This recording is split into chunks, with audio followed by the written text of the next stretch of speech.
about ready to put on my base coat. As you can see, I'm going to leave the primer for some of the panels I've taped off. As you can see, I have some just random panels throughout the ship. I'm going to leave those hopefully a darker gray. I've made up this kind of very light gray, kind of more of an off-white color. I'm going to give that a shot. That was made using these craft paints. I have some dolphin gray and some kind of oyster white here that I mixed together. I mixed that with some water and also some airbrush reducer and mixed that up. I'm going to have to test this. Probably going to spray something first, so I'm not real sure if this is going to be. I'm going for that lighter kind of Rogue One look, and hopefully that'll turn out. So that's what I'm going to try. I may have to switch gears and go with something else, but that's the plan right now. All right, well, here's my base coat. I'm pretty happy with how that came out. It's kind of this off-white, whitish gray color coming out pretty bright on the screen here. Now, I have not removed the tape from the top side here. Just want to kind of show you what that looked like. It took several coats of my paint. It was coming out a little thin, which is fine. It took 2 or 3 coats to kind of get it down to where I had a good coverage. But here you can see on the bottom, I removed the tape that I put to the panels, which I'm pretty pleased with. Now they are really stark at the moment, and what I'm going to do is remove the tape on the top side, and then I'm going to go back over with my off-white color, just a very light shade, just to tone those down and get them blended in so they're not just popping out like that. So, but otherwise, pretty happy with how that came out here. Backside, you can see where I've got my engines all covered up so they don't get paint on them. So I'm going to remove that tape from the top side and do a light misting, and then I'll probably put some kind of clear coat on it so we can kind of get into maybe some panel work and some other details to it. We still have to do a lot of lighting. I still have to drill a lot of holes, especially along the trench area. I have not did any of the holes. A lot of the bridge section, the tier section is done. I'll be filling those with bits and pieces of fiber optics. So we're getting there and getting close to finishing up. Of course, this is going to take a lot of time drilling all those holes, though. All right, well, here is I've removed the tape off the panels and put a light coat of our white base color that I made. Misted over and toned all those panels down, and I'm very pleased with how that's looking.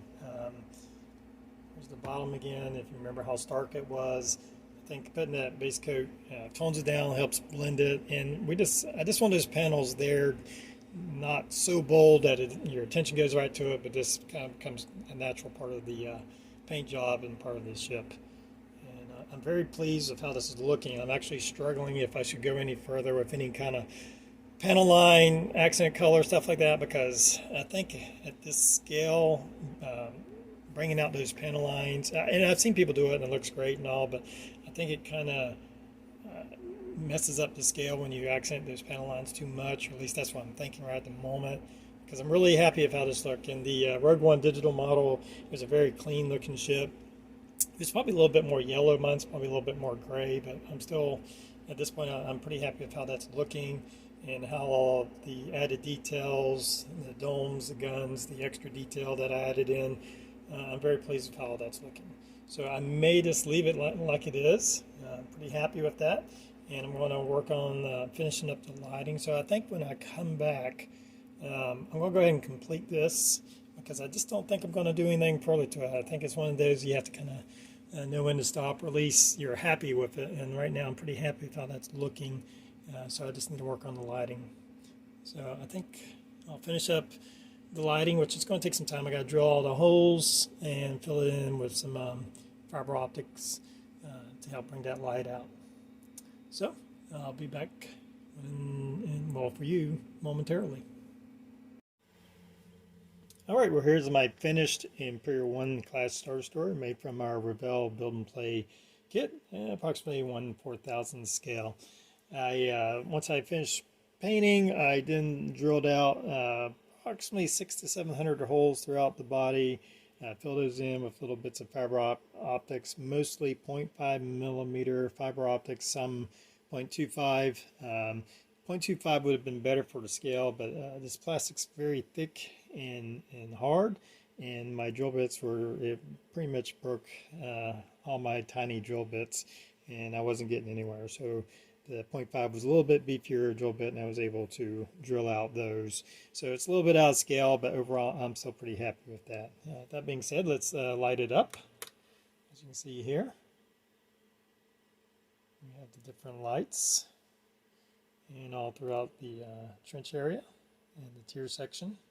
There are some, it's not showing real clearly, but there are some red red fiber optics in sporadic places just to give a little different looks. And I have noticed that on some of the star destroyers that there are some red lights spread throughout the ship. So I did mess around with some weathering and some washes, some panel line stuff on the bottom. I didn't like it, ended up repainting that section. I'm much happier just the way it looks right now, so I didn't do any weathering.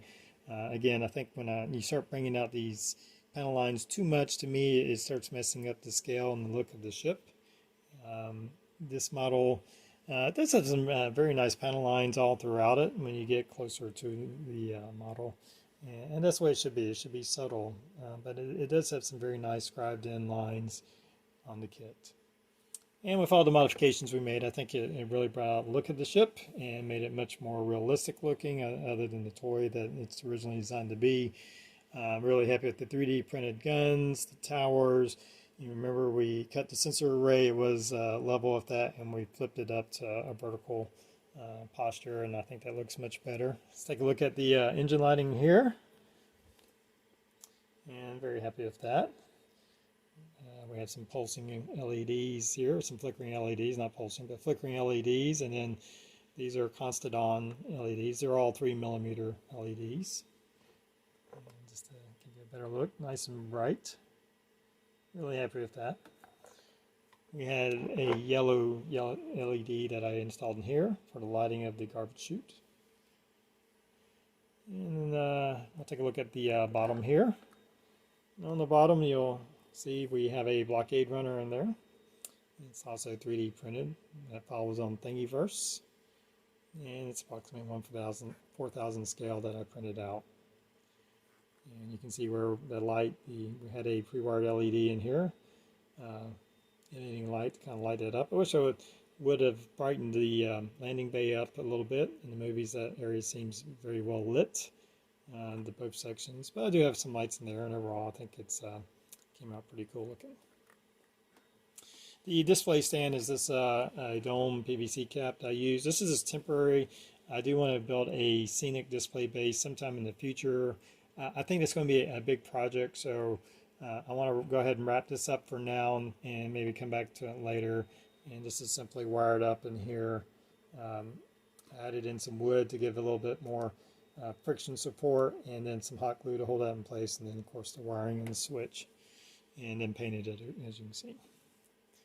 So, but that can easily come out. So when I'm ready, I can transfer this to a more permanent display base. But I'm still undecided what I want to do with that. So I don't want to rush something just to get it out on video. So, but I do want to go ahead and complete the build of the actual ship, and I'm very happy. I think it's probably one of my favorite Star Destroyers now. The Bandai, of course, is very accurate, but it is a bit smaller, and I think the lighting on this comes out a bit better than what's on the Bandai, or at least what comes with it.